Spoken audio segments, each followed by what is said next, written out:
What I did was buy a piece of hell is what I did. We were getting settled in there.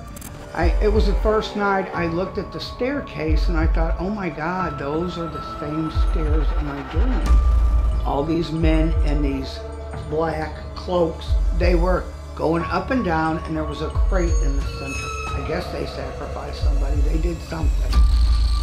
And he went around with holy water and he said, Jesus be with us, Jesus be with us.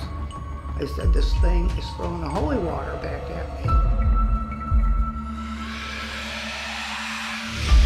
The psychic that I talked to said, Cindy, you think there's only the people that you saw in that house? She said that whole hill is covered with bodies.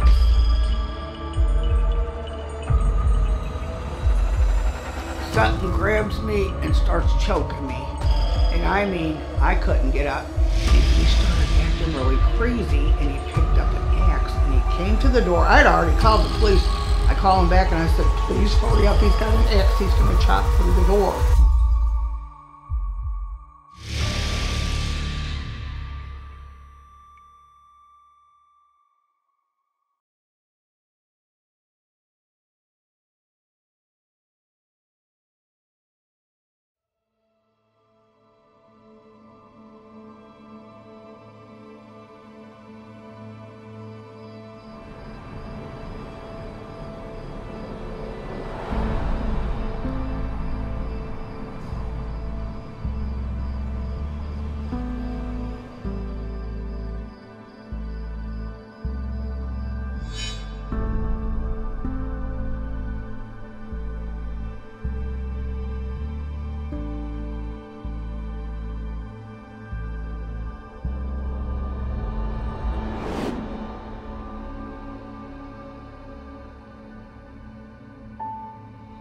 The year is 1991, in the small city of Belleville, Illinois, which is only 17 miles outside of St. Louis. 34-year-old Cindy Sarro has lived in the small town for the past 2 years. Cindy is a stay-at-home mom. She has 2 daughters, 7-year-old Christy and 9-year-old Brooke. She has a longtime boyfriend, Glenn, of 10 years, who works at a chemical plant in St. Louis. Cindy and Glenn began discussing the possibility of moving out of the duplex they were currently in and into a house of their own.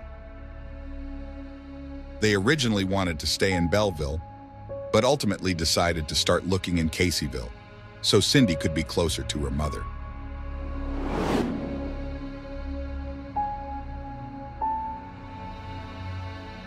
This is around the time Cindy would start having a terrifying, reoccurring nightmare. I was having dreams of the staircase and somebody was chasing me, but I couldn't see who it was, and I'd wake up and my heart would be beating real fast. And I had this dream over and over and over.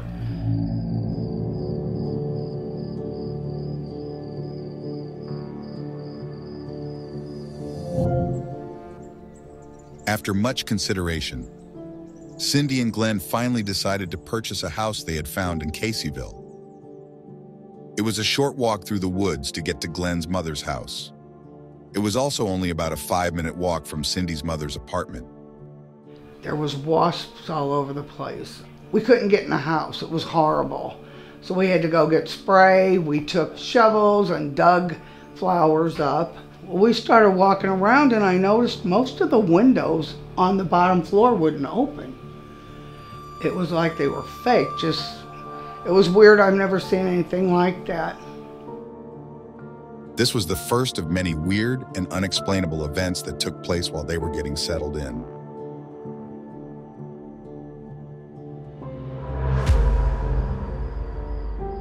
The first night inside the house, Cindy would end up making a disturbing discovery.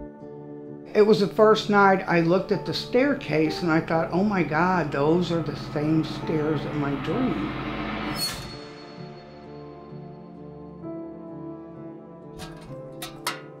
As Glenn is trying to figure out how to turn on the air conditioning, Cindy tells Brooke and Christy to go take a bath so they could cool off.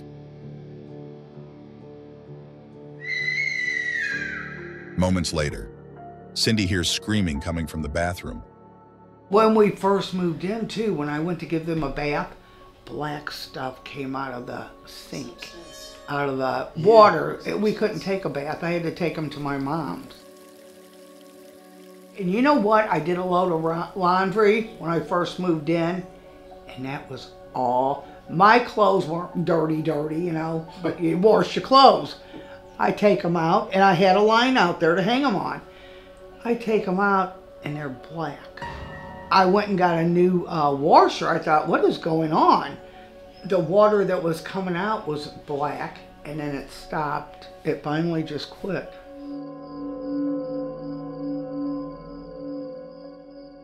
Cindy brings the girls to her mother's house so they could use the bath.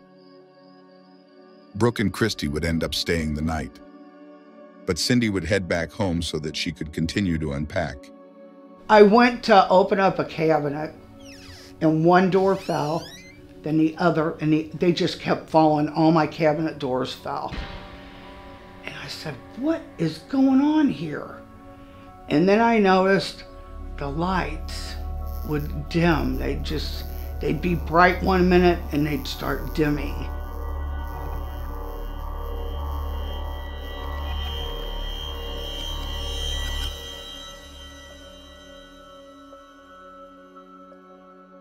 The next day, the girls are back home, and they're playing with their toys in the utility room when the lights start acting up again. And the kids were used to having a playroom, so I said, go down here to the laundry room. There was cafe doors. I had them in there. And I looked, and I noticed the lights kept dimming really bad where they were playing at. Well, they wouldn't sleep in their room. Brooke came running out when we were putting things in there. I just bought brand new bunk beds and everything, and her face was red, and she said, Mommy, I don't want to sleep in that room. And I said, why? And she said, I don't like it there. So of course her sister Christy said, I'm not sleeping in there either. And we had two living rooms, one downstairs and one upstairs, and then our two bedrooms. Since Glenn's, you know, he worked nights, I let him sleep in my room, and I would sleep on the couch upstairs in the living room. This night, Cindy would realize just how powerful the darkness inside her home really was. So they went in my room, and I would lay on this couch. And I'd fall asleep for 2 hours. And the reason why I know, there was a show on called Ginny Jones. It came on at midnight. But here's what happened. So I'm sleeping, or just dozing off, and I felt somebody pull my eyelash really hard, and I went, ouch. And I remember looking around the room, and I thought, who did that? So I checked the house, I run downstairs, everything's locked up. I thought, that was weird. So I start to go back to sleep, and I put my hand like this, and I got punched real hard. So then I moved my arm, and I said, who's doing this? Then every night, the same time, I'd lay down at 10 o'clock, midnight, I'd get hit in the stomach, get hit somewhere where, you know, I could feel it. It'd get hit hard. I mean, this wasn't no playing like a little bit. This thing was hitting me really hard. When I would wake up at midnight, my eyes would go right to this wall, like I knew something was in that wall, and it was coming from there. I could feel it. The violent, out-of-body attacks would continue. I was moving stuff around and bringing stuff in and out of the house, and I had took my children to school. And I laid on the couch. I was just really exhausted. And when I did, I call it leaving my body, astral projection. And when I did, I felt somebody kick me in the back, and they punched me in the stomach. They kept kicking me over and over. And I kept praying, God, make it stop. Who's doing this? I got back in my body, and I looked around. I didn't see anybody, so I called my mom, and I said, Mom, while I was out of my body, something was beating me. I said it was like it knew I had that ruptured disc in my back and kept kicking it. And she said, no, no, no, nothing like that can happen. And I said, but it did. I said, Mom, I know what happened. And usually my mom knew everything. When I hung up from her, I thought, nope, this time you're wrong. I know what happened. And another thing, I had told Glenn, don't ever light the fireplace. There's just something about it that, I don't know, I just didn't want it lit. I had a really odd feeling about it. And Glenn didn't want me working, and I wanted out of that house somehow. Because I tried to tell him, I said, there's something in this house. He said, oh, everywhere you live, there's something in there. I said, but this thing's bad. I said, this isn't like anything I've ever experienced.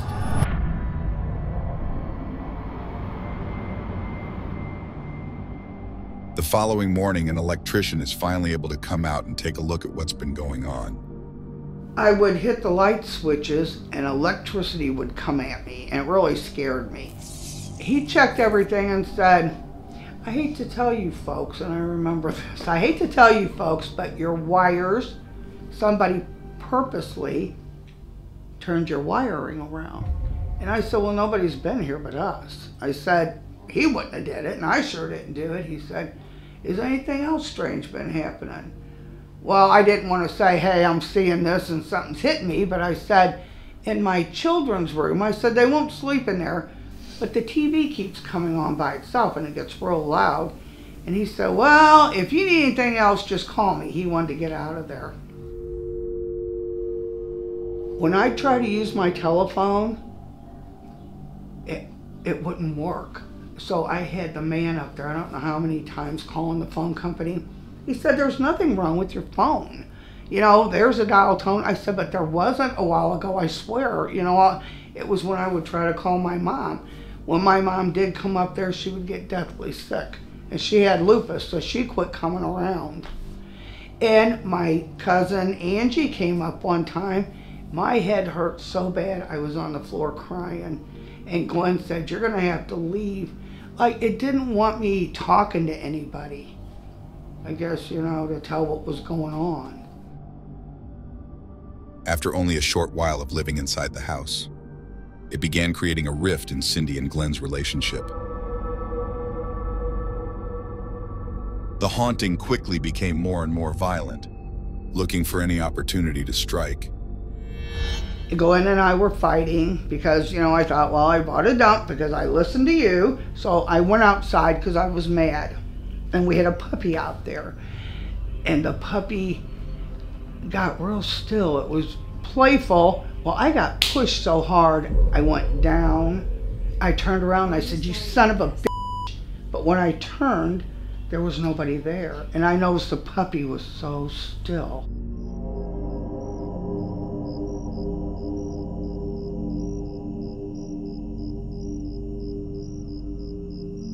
Cindy noticed that some of her family would avoid staying or even coming over to her house. My nephew Brandon always stayed with me. We were really close. He was like a son to me. And my sister lived in Missouri and she brought him over and he was supposed to spend the weekend or week, I can't remember now how long. And he got in my house and he said, I'm not staying here. And he was very young. And I said, why? I said, you know, I love you, I miss you. He said, no. He said, I don't want to be in this house. And then my niece Holly stayed one night, which she didn't know what was going on. I didn't tell her. She slept downstairs. And the next morning she said, I didn't sleep at all last night. I felt like somebody was staring at me. I said, why didn't you come upstairs? I said, I was awake. I said, I never sleep in here. And she said, this house is weird. Then she didn't stay anymore either.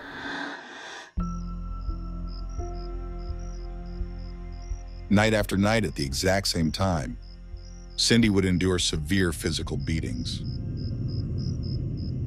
For me, this thing kept me up all the time because it could beat me then. It could get me worse than when I was in my body. I mean, that hurt being punched, but when I was out of my body, okay, like this time, when it was pulling me out, I had the worst beating of my life when I was trying to get away from it. And I kept saying, God, help me, please help me. And Then I heard somebody say, it's evil. I heard a man's voice say, it's evil, it's evil. Finally, it let go of me and I was in my body. I never slept again for months and months and months and months. I was too scared to even try to go to sleep. I wouldn't do it.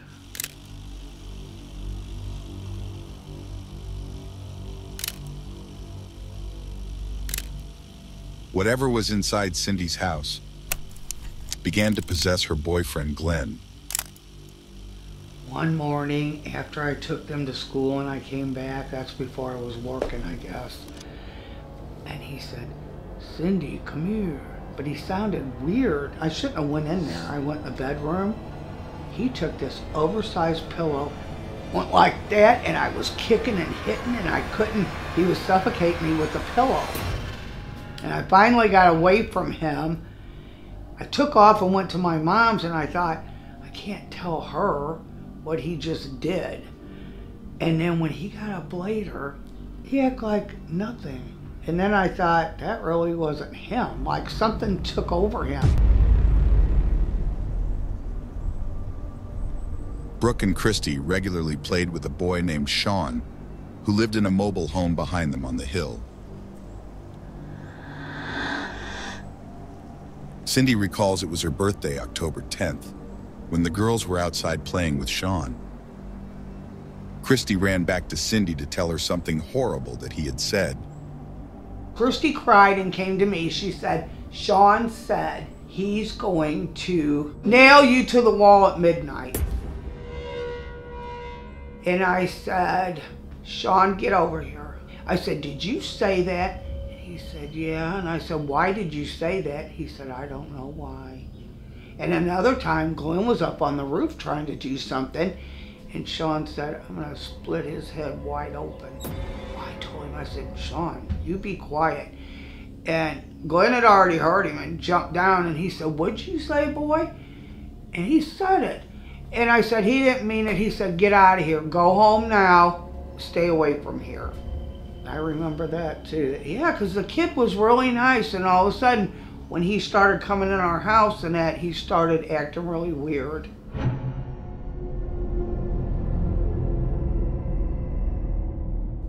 The next night, the spirit would make its first physical appearance. I was laying there and I said, you know what, this isn't fair. You can see me, but I can't see you. And it still didn't appear in front of me. I think it was the night after. I fell asleep and I woke up and there was a little boy standing there. And he had this like beanie cap on. I remember that, this little vest, khaki pants, had shoes like little girls wear with a strap over it. And he was staring at me and he wanted me to come where he was at. And I thought, I ain't coming over there. And he took all my energy because I remember I couldn't stay awake after that. I fell asleep.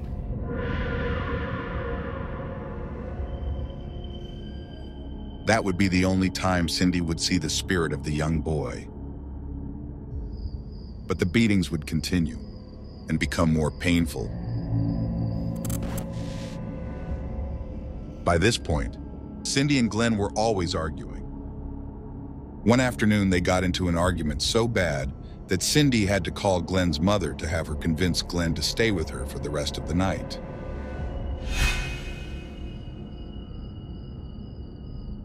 However, later that evening, Glenn would end up coming back uninvited. I told him to stay away from me, and he came up the hill. I had my mom there, and I said, get out of here. And he started acting really crazy, and he picked up an axe, and he came to the door. I'd already called the police. I called him back, and I said, please hurry up. He's got an axe. He's going to chop through the door. He's trying to get in, and I had everything locked up.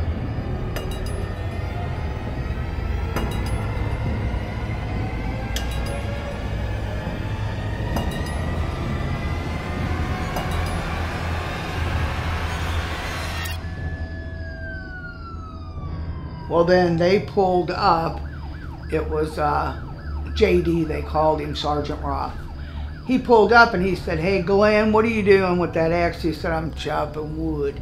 And he said, you don't chop wood at night. it was nighttime, you know, when he did this, which they took Glenn away. Cindy declines to press charges, believing Glenn's will was not his own.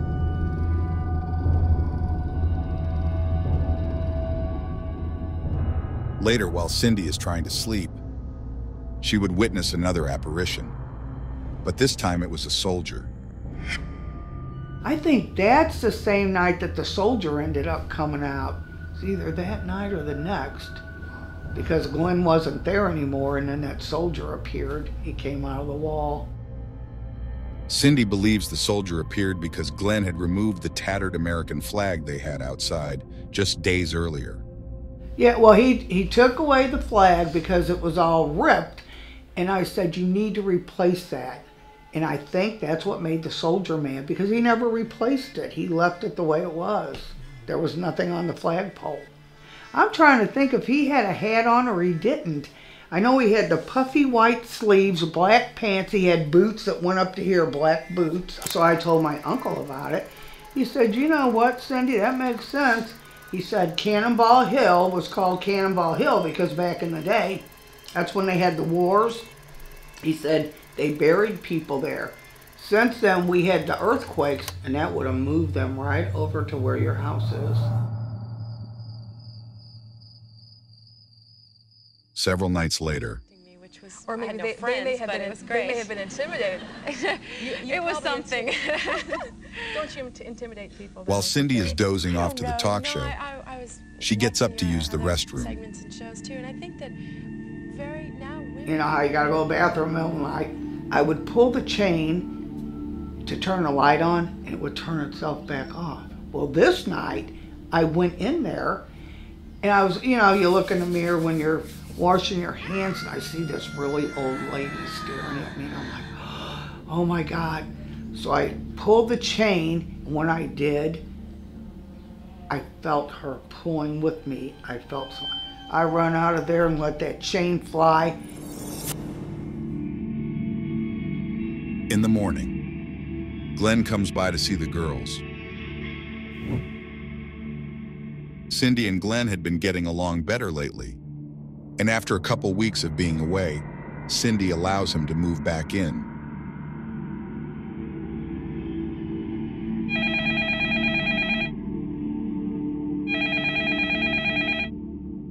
A few days later, Cindy would get a call from her lifelong friend Allie, who was calling to see if Cindy would possibly be interested in working part-time at the hotel she works at.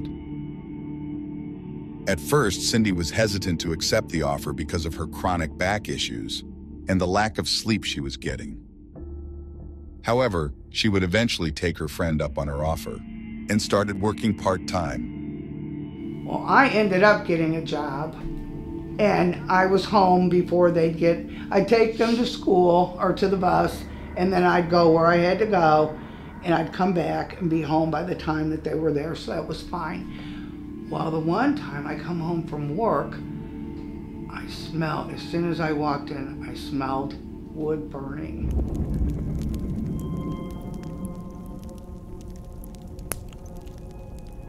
And I went up them steps, and I said, why the hell did you light that when I told you not to? He said, oh, you know, it's okay, blah, blah, blah. So now the next time I leave my body, I go downstairs, and my kitchen is no longer a kitchen, it's a laboratory.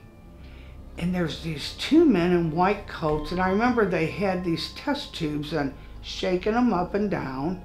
Next thing I know, I'm getting beat so bad, and I'm trying to get up them steps, but I also could see myself with a coal mine thing around a band with a light on it. And when I tried to get back in my body, this thing pulled me out.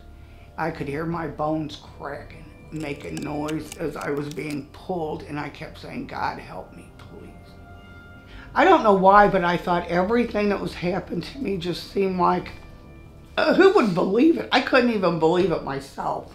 You know, when it would start getting daylight, I'd think, I can't believe this happened to me. And then it started doing stuff in the daytime too, sticking me, It stuck my friend Vicky one time. She jumped and she said, "What the hell was that?"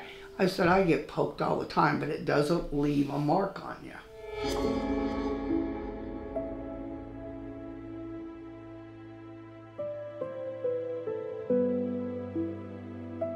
Whatever was inside Cindy's house was not only physically harming her, but it also liked to play psychological games.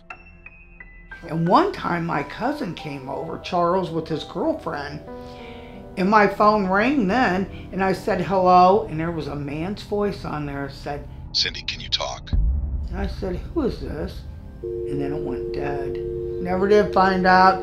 That weird voice. I don't know if it was that thing doing it, you know.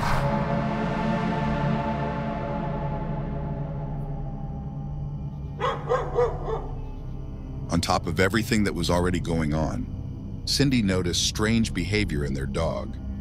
The dog was barking one night, and I went outside and I looked, and its eyes were really weird green. I can't even describe it. It wasn't the way the dog looked before. And it scared me, so I hurried up and shut the door. And we had the big 5-gallon, big things of water for the dog. The next morning when I went out there, it was moved all the way over there without a drip of water out of it, not a drop. And I thought, okay, how'd that happen? And then when my mom and I went up there the one time to get something, there were giant footprints deep on that hill. I don't even know how to describe them. They were great big and had toes real deep.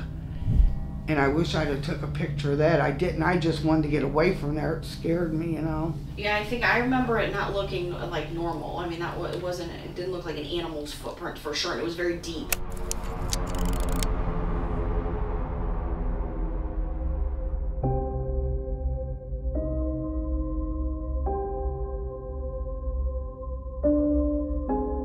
Cindy tries to find comfort in her faith. Before I went upstairs that night, I had a picture of Jesus hanging up. And I just had a funny feeling because everything was going haywire again with all the wiring and stuff. My dryer quit working, a bunch of stuff. So I touched it and I said, "Please bless us." And I can't even remember what all I said, but I touched that picture. That night, Cindy is able to get a better sleep than usual.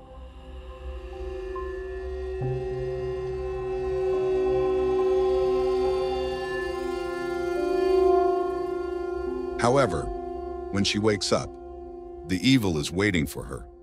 And I was sitting on the couch. Already, the electricity was doing everything again. After the electrician fixed everything, all doing it again. And I noticed out of the side of my eye, I saw something pinkish like smoke. So I looked and I got closer and it started pouring out. And when it did this, it was a gigantic like cloud, but it was full of energy. And I had lamps on, I had a TV on, it was pulling everything out. And I kept standing there saying, "God, please, please, please don't let these lights go out, please." And then I started to jump out the window. I know it sounds horrible, I had kids in the other room, but I thought if I go that way down the steps, it's gonna get me downstairs. So my only alternative was to jump out the window. And when I started to, well, the thing had went back into the wall. And that's when I thought, if I go that way, it's coming after me. I'm just gonna jump out the window. And my daughter, Christy, came out of the bedroom, and it was her, but she had a different voice and said, "I saw what you did and I hate you." And her face was all twisted up, and I'm like, I didn't do anything. I said, "Please," I said, "What's the matter, Christy?" And she kept staring at me, and then I thought, that's not her.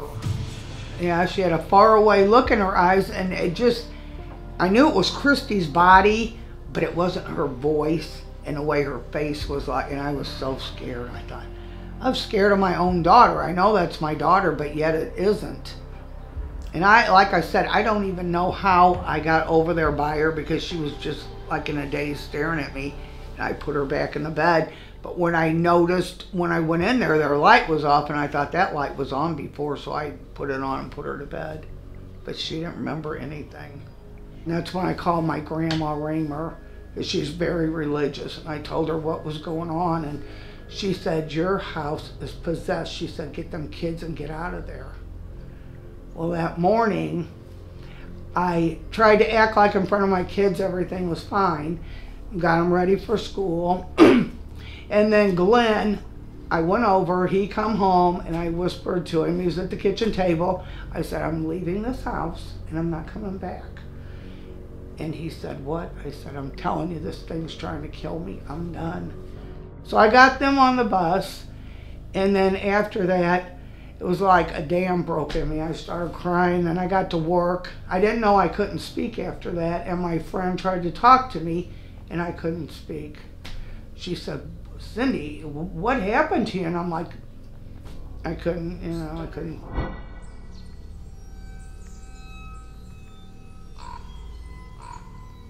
It was now November, and it had been a little over 2 months since Cindy moved in. Her mom agreed to let her and the girls stay at her apartment until Cindy can find somebody to rid her house of the evil. When I went to my mom's and I told him that day, I'm not coming back, he came over to my mom's and I hid in her bedroom. I said, don't let him in, because what if the thing followed him? And he kept saying, tell her I just need to talk to her. And I said, no, because I could hear him and I was in her bedroom hiding. I said, time to get away from here. And I know my mom was aggravated. She had a 1-bedroom apartment downstairs, you know, and I had kids and they were a little bit rowdy. I didn't sleep for months and months, and even at my mom's, I stayed sitting there with the Bible open all night praying. But I guess my mom got sick of me. I'd have the Bible open to Psalms 91 and I'd keep repeating it, and she'd say, Cindy, please go to sleep. I said, nope, it's going to get me if I do. I'm scared it's going to get me. Refusing to go back to the house, Cindy's mom and her uncle agreed to go there to get the girls some clean clothes. We needed something. I wouldn't go up there. I said, no, I'm not going back in there. So my Uncle Bobby said, me and your mom's going up there. And I said, pray. I said, you guys pray. When you go in that house, pray. When you leave that house, pray. And they said, okay. They walked in the door and she had a vaporizer on. The thing blew up. Well, the TV went off. I started crying. I said, you guys didn't pray, did you? My uncle had the weirdest look on his face. I said, then it's probably here now. Now it found me again.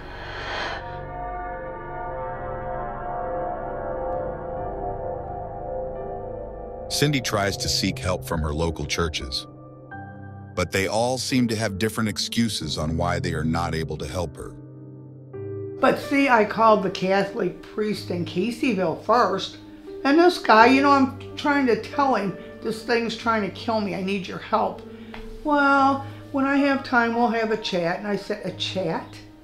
I'll be dead by then, because I called him first. And one psychic called me, my sister told what was going on. She called my mom's house.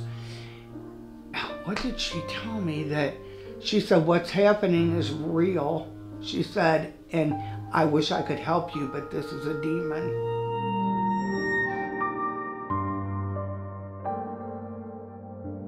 After calling several churches and being turned down, Cindy finally comes across a priest who may be willing to help her. The priest takes his time probing her to make sure she isn't under the influence of any drugs or alcohol.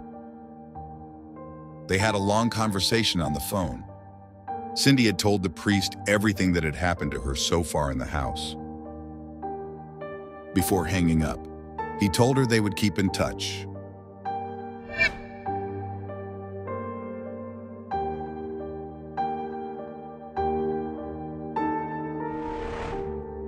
Weeks would go by.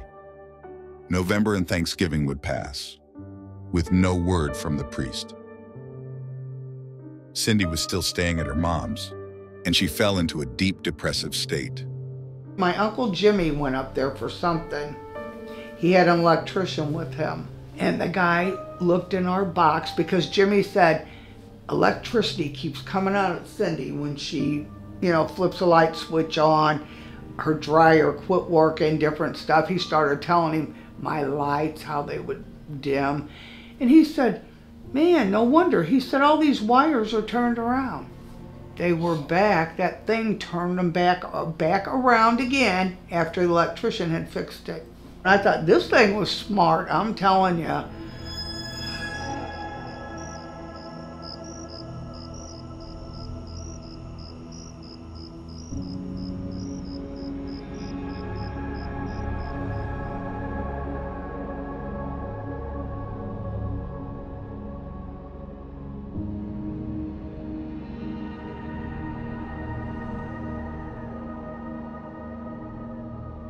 It had been over a month since Cindy was at the house.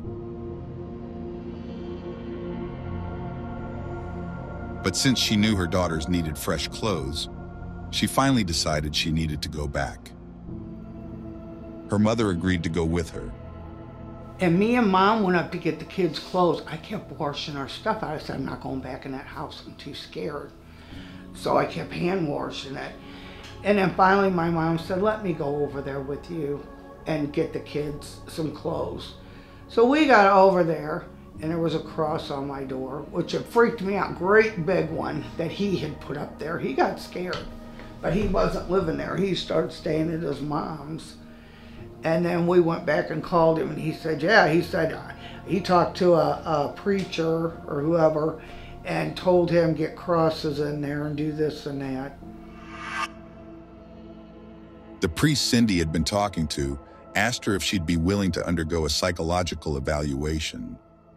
The priest that I had been talking to, I had to talk to for months and months and months on the phone. And he said, I can't help you until you go to this doctor. We have to do a psychological evaluation. So I had to do that first. Passed with flying. The doctor, when he was done, he said, you passed with flying colors. He said, Cindy, the only thing wrong with you is you have too much psychic ability. He said, now I'll call the priest, and whatever they can do, we'll have done now. Around the same time, Cindy goes to get a pap smear test because she has not had one in a while. When I went that time with my mom to that gynecologist, and they did a urine sample and did some tests, and they said, well, you have blood in your urine. And I said, Mom, I told you, it always kicks me down there in the kidneys and my back, because my ruptured disc is way at the bottom. That's why I couldn't get it operated on. Have blood in your kidneys. Yep, and I said, there's my proof.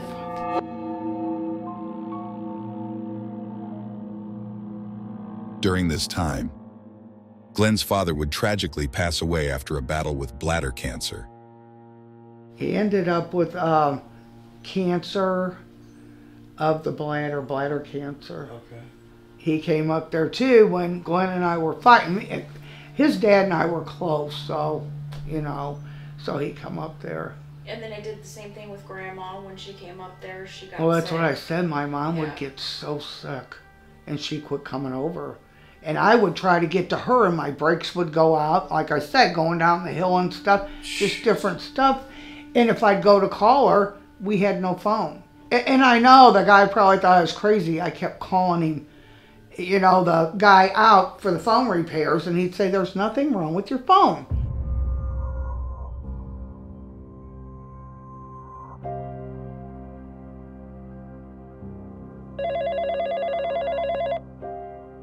Cindy's uncle called and asked if she would want to go to church the following Sunday. She agreed, but she would need to go back to the house again to get her earrings and something nice to wear to the church service. My Uncle Jimmy and his girlfriend said, we'll take you up there. Yeah, to get clothes for church, because I didn't have many clothes at my mom's.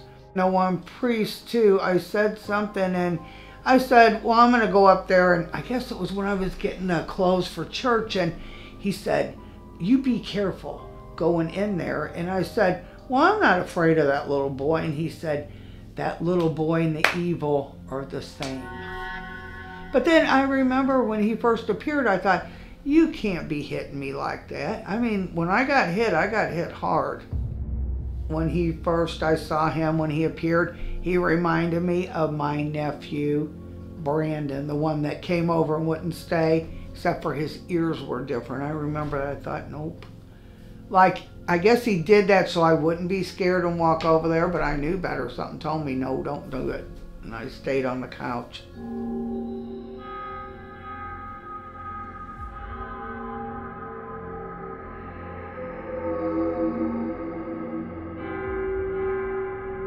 So when we're up there, Jimmy said, knock on the wall this is coming out of, which I should have never did this stuff. So I hit the wall. And he said, that thing's coming up from underground where your ductwork is and this and that. And I'm like, okay. So we go downstairs and they said, what is that smell? I heard them talking to each other, saying, what is that smell? It's horrible. So they opened my refrigerator and I said, well, there's nothing in here. And then I heard her say, it's following Cindy. Worst smell you ever smelled. So I go outside. I thought, I'm getting out of here. I get outside. I'm pushed down. Something grabs me and starts choking me. And I mean, I couldn't get up. They finally come out and they see me trying to get up and I'm going back down. You know, every time I tried to get up, I'd get pushed back down and choked. And I was gagging and choking. And they stood there for a minute. I guess they were in shock. And all I could think of was, help me, what are you doing? I guess I even said it, help me. Finally, they ran over to me, and they scooped me up, and they put me in the van. I had a van at the time. And I said, I just want to go back to Mom's. Well, I had wet my pants and didn't even know it. I was being choked that hard.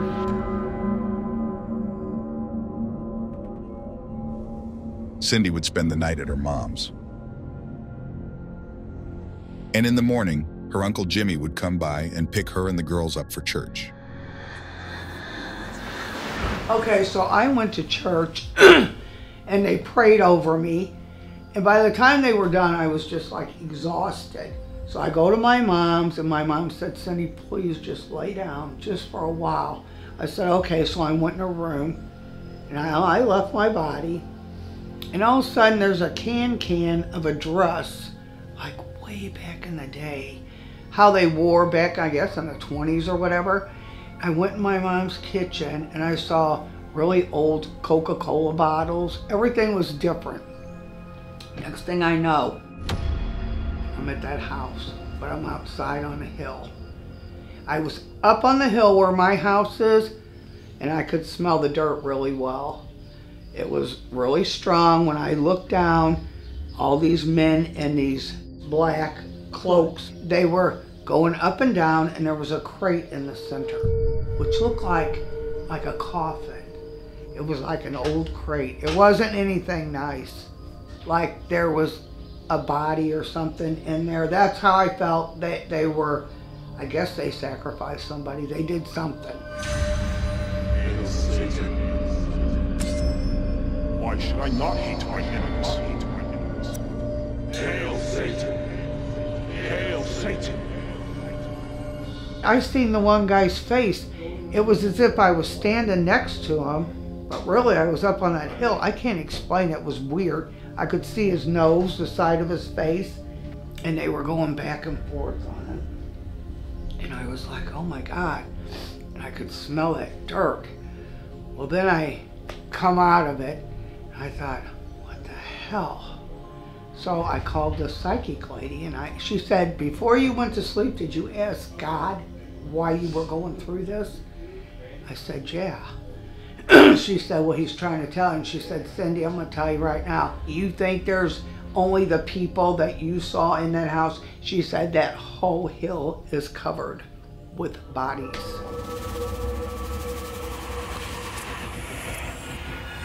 You know, when I come out of all that, and I told my mom, I said, wow. I said, Mom, I could smell the dirt. I said, I was up on the hill, but yet I could smell. Well, my house wasn't there at the time. You didn't see a house. But I was up on the hill part. And you know what? Years later, my Uncle Larry gave me a book about Caseyville, and in there it's got about coal miners and all Stop that. it, that's what I was just looking up on my phone. I was like, I need the history. There was. It was the coal mining in 1880, what was it, 81? So I'm wondering, what did this guy do? Because all of a sudden, when I was going up them steps and that thing was beating me, why did I have the band on there with the light like I was a coal miner and I was a man instead of a woman?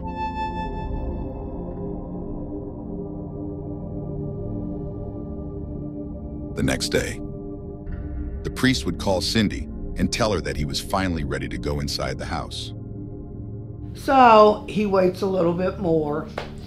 Then he tells me he wanted me, my mom, my children, my grandmother, everyone that was really connected from generation to generation to meet him at this church. And I said, well, my grandma can't, you know, she's older. And anyway, so we go down there and he has a Bible praying and his hands are going like this. And I said, hey, I said, you know what, I'm going to give you the key to the house and you go in. He said, nope, you're going with me. And he had somebody from St. Louis, Missouri. He had a priest with him that actually does exorcisms and stuff. He had him with him.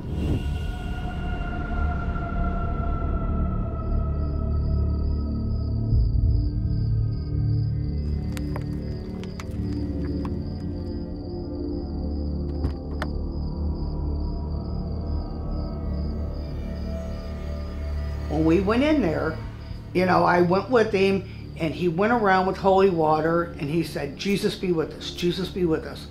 We went through the whole house and then come out.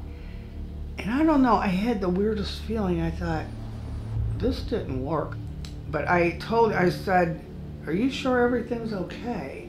And he said, yeah. And he said, did that go through that one? He was pointing to Brooke. I said, no, it spoke through the other one, the smaller one. Well, then I called Glenn and I said, okay, it's done. We can come back to the house now and, you know, get on with our lives. But I still had that weird feeling. Cindy and the girls quickly gather their belongings from her mother's apartment and make their way back to the house. After the blessing, they hoped they could now live there without any further paranormal phenomena. But the hope they were holding on to would quickly fade. So I'm sitting there, I had a desk there and I started going through bills. And that's when they were upstairs. At first, I felt chills going, my neck and my hair started raising and I thought, okay, is this thing really still here? Or am I just, you know, scared or whatever? Then I hear Brooke screaming. So I jumped up and went over there and she was stuck on the stairs.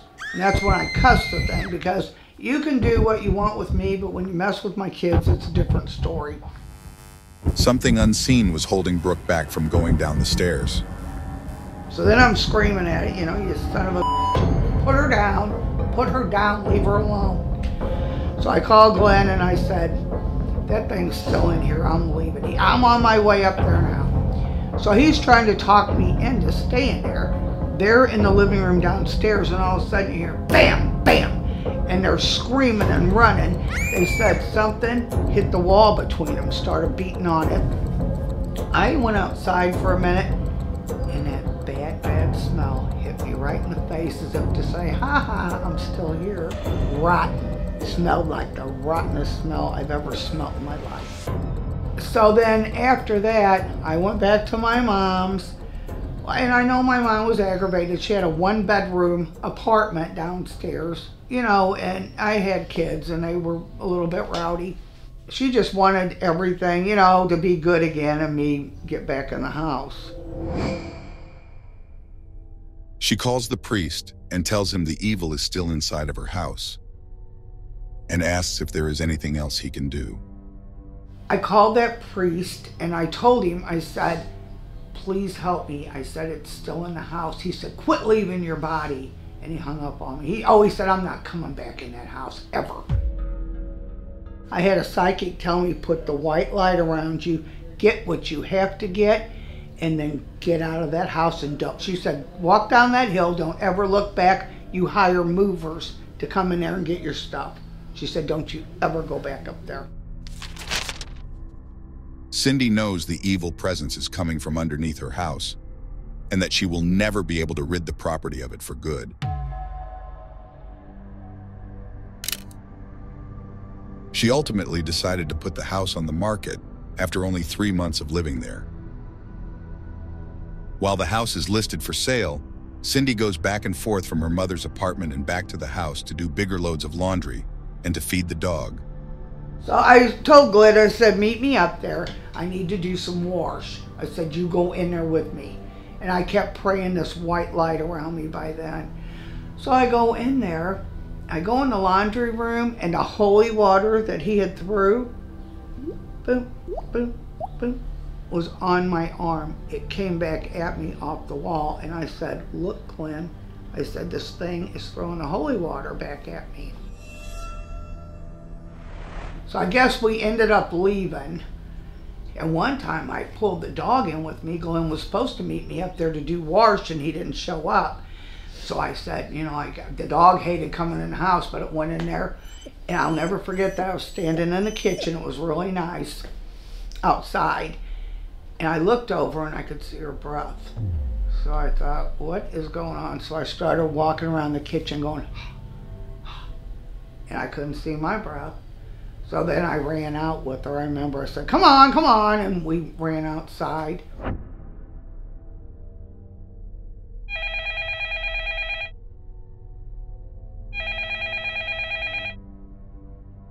Cindy's neighbor Kelly in the trailer next door called to tell her about the recent paranormal activity she'd been experiencing. After I left and went to my mom, she called my mom's and she said, what the hell did you stir up on this hill? And I said, I'm sorry.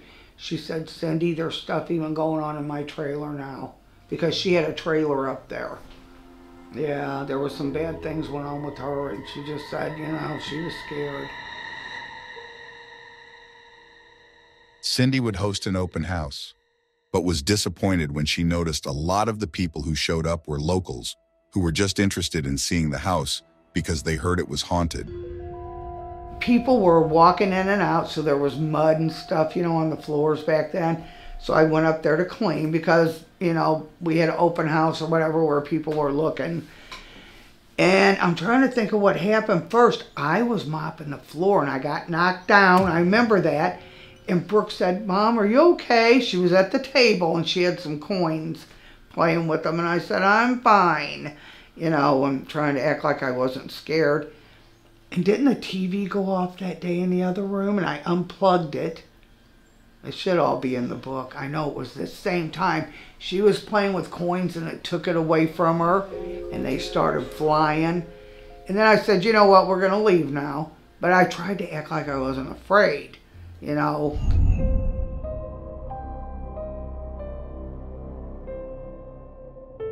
A student from Washington University, Rick Smith would contact Cindy, seeing if he and some of his classmates could possibly check out the house with some paranormal equipment for a school project. Cindy is very hesitant and tells Rick how nervous she is about going back, but eventually agrees to take them up to the house.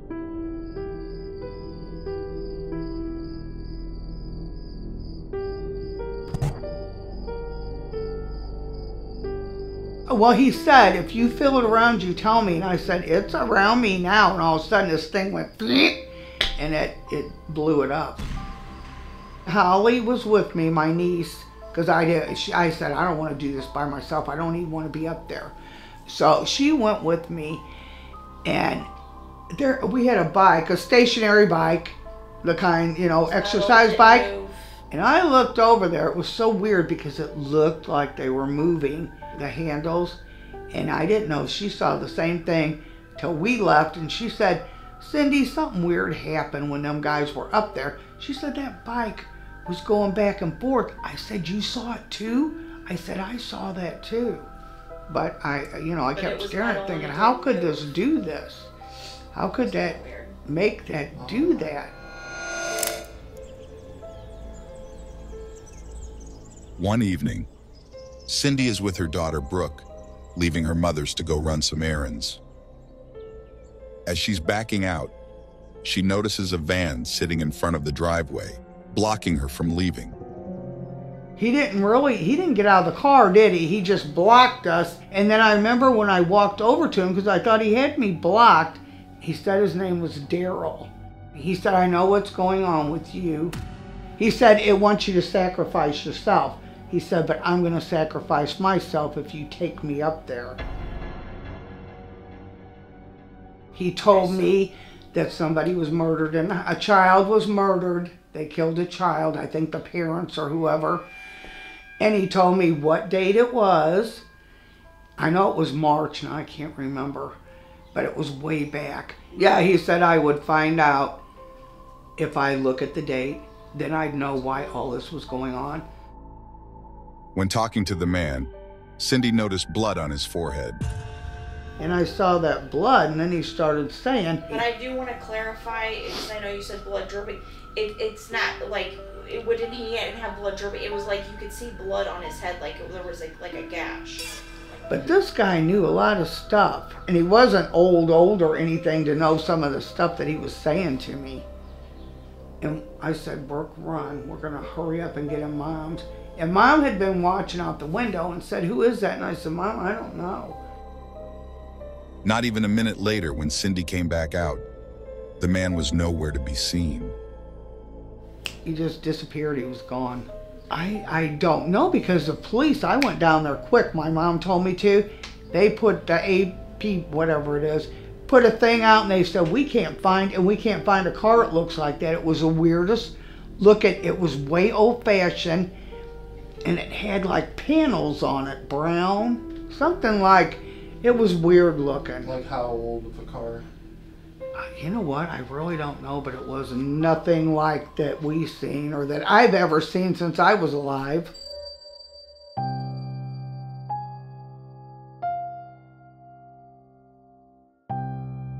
The next day, Cindy and her friend Kelly head up to the Belleville Library. And he told me to go to the library and look up. It was in March. Should be in the book, a date, I can't remember. So my friend Kelly and I went to the library up in Belleville. And do you know, every day was there except for that day. And the librarian said, I don't know how that got out of here.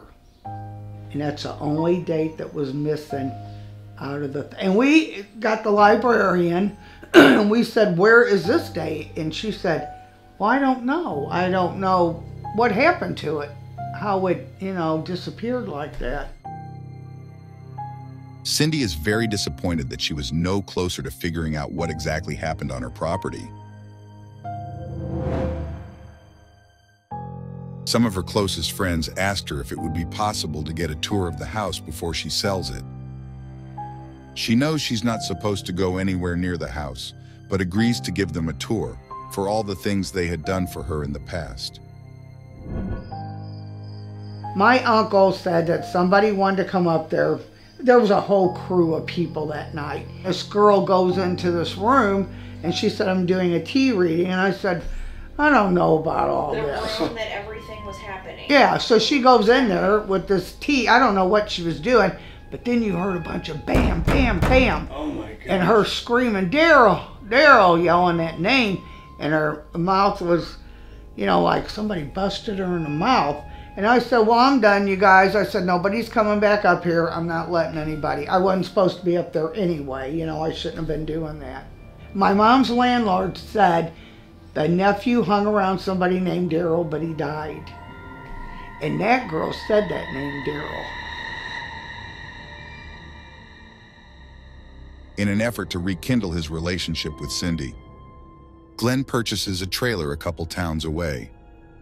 Well, he didn't tell me that he bought it, and then he said, hey, I want to show you something. I bought us a trailer, so we can all be together. And I said, okay. So we go over there, and there was rusty water, I guess because the pipes had busted and stuff. So then we got in a big old fight over that too, because I had already loaded stuff up to take in there. And then when I turned the water on, I said, we're not staying in here. And that's when my friend, Helen Russell, she said, hey, I know of a double wide that you guys can move into, and that's what we did. I was afraid of fires because I always heard stuff about them, and I didn't want a trailer. And then when she took me, or I met her over there, or she either took me, I can't remember, but I walked in, I said, oh, I love this, because it was like a house. It was really big and nice. So then Glenn got mad because I bought that. Cindy notices that there isn't any curtains at the new trailer. I said, there's no curtains. We have to get something up there, you know, because people, so they wouldn't look in. Her daughter Brooke agreed to go up to the house with her to get what she needed.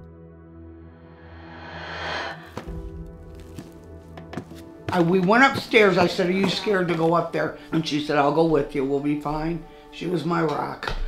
So I was scrubbing them out. She slammed the door in the bathroom, and I said, what are you doing? I said, open the door. Because I wanted it open in case something happened, we could run straight down the steps. I forgot to tell you there was a bathroom upstairs. So she said, the dolls, the dolls. When entering her room, Brooke noticed one of her old-fashioned dolls was oddly propped in a position facing towards her. And so then I opened it, and these dolls were old-fashioned that had the umbrellas. Do you remember them? Yeah. But their heads they were faced towards us. Their heads did not move. They're not supposed to move. Yeah, but they were faced towards us. So I grabbed her. I said, run, you know, get out of here.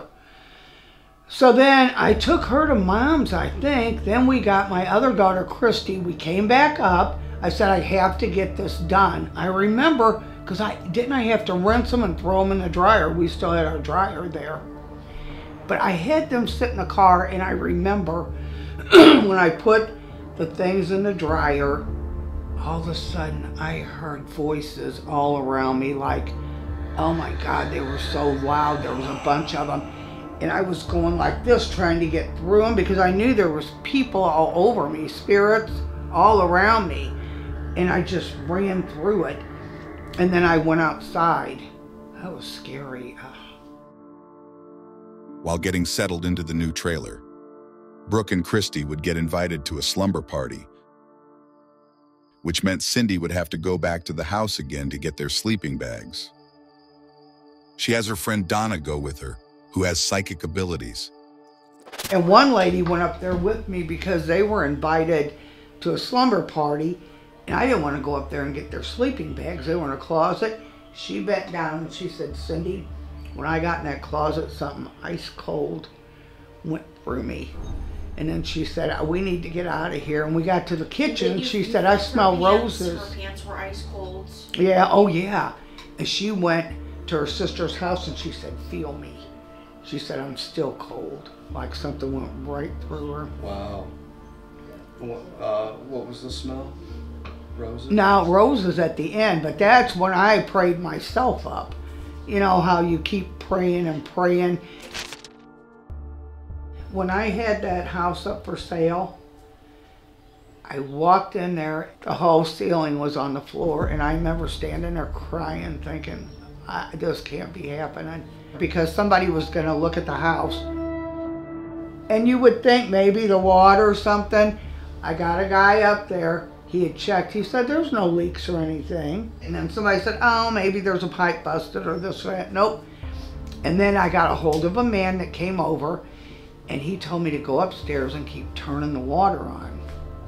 Filling the tub up, undoing it, and I thought, boy, if you knew what went on in here, you wouldn't be having me go up there, but I had to do it, so I was going up and down the steps, and he said, it's weird. He said, it's like your ceiling just exploded. He said, there is no leaks up there. There is not one leak, and I said, I know what happened.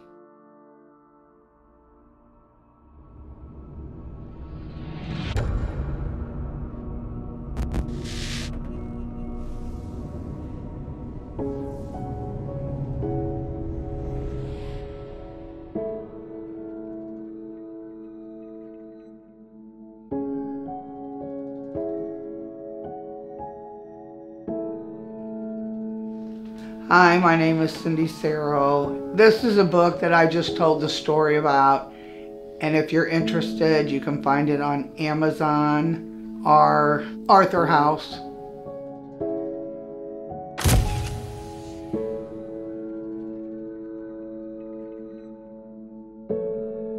You know, one time I went into a bookstore and it was sitting there by Sylvia Browne's book. It's weird though, because I had said to my kids, I said, my book's going to be in this bookstore. I was playing. And then we were in there looking around. We were getting a Sylvia Browne book or something. I said, look, I said, my book's next to hers. They have them in the libraries too, where they have the hauntings. Somebody said they saw it in there before.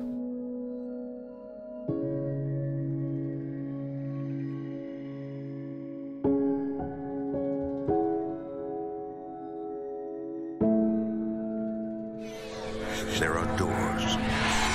When they are opened, nightmares become reality. Well, Discovery Channel just called me and they asked, oh, I know what it was. Where I published from, he called Ron and said, Discovery Channel's trying to get a hold of you. And I said, they are? And then he gave my number and they asked, you know, if we'd be interested in going on their show.